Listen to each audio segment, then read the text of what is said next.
మీ పిల్లలకి అన్నం తినిపిస్తున్నారా లేక డిజిటల్ మత్తు మంది ఇస్తున్నారా? ప్లేట్లో ఉన్నది అమృతమే కావచ్చు, కానీ వాళ్ళ కళ్ళు చూస్తున్నది ఫోన్ అనే విషయం. ఆ స్క్రీన్ వెలుగులో వాళ్ళు అన్నం తినడం లేదు మావా, ఒక హిప్నటైజ్ చేయబడిన రోబోలా యాంత్రికంగా నోరు తెరుస్తున్నారు. సైన్స్ ఏం చెప్తుందో తెలుసా?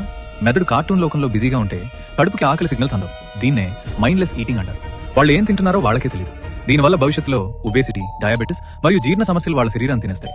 అన్నిటికంటే బాధాకరమైన విషయం ఏంటంటే ఫోన్ చూస్తూ తిన్న పిల్లాడికి కూర రుచి తెలియదు. అన్నిటికంటే ముఖ్యంగా అమ్మ చేతి స్పర్శ కూడా తెలియదు. మీరు వాళ్ళని మనుషులుగా పెంచట్లేదు, భావోద్వేగాలు లేని జోంబీలుగా మారుస్తున్నారు. ఆ స్క్రీన్ మీ బిడ్డను మీ నుంచి దూరం చేస్తోంది. 2 రోజులు ఏడ్చినా పర్లేదు, కానీ వాళ్ళ భవిష్యత్తును నాశనం చేయకండి. అన్నం తినేటప్పుడు నో గ్యాడ్జెట్స్ రూల్ పెట్టండి. వాళ్ళతో మాట్లాడుతూ కథలు చెప్తూ తినిపించండి. ఆ బంధాన్ని కాపాడుకోండి. తల్లిదండ్రులందరికీ ఈ వీడియోని ఇప్పుడే షేర్ చేయండి. రైజ్ విత్ రాజ్ని సబ్స్క్రైబ్ చేయండి. మీ పిల్లలకి అన్నం తినిపిస్తున్నారా లేక డిజిటల్ మత్తు మంది ఇస్తున్నారా? ప్లేట్లో ఉన్నది అమృతమే కావచ్చు, కానీ వాళ్ళ కళ్ళు చూస్తున్నది ఫోన్ అనే విషయం.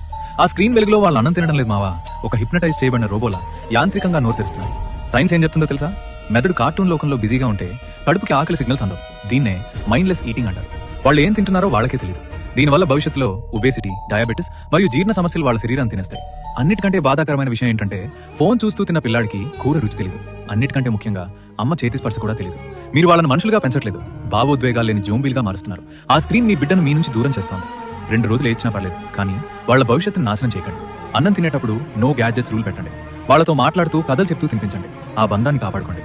తల్లిదండ్రులందరికీ ఈ వీడియోని ఇప్పుడే షేర్ చేయండి. రైజ్ విత్ రాజ్ని సబ్స్క్రైబ్ చేయండి.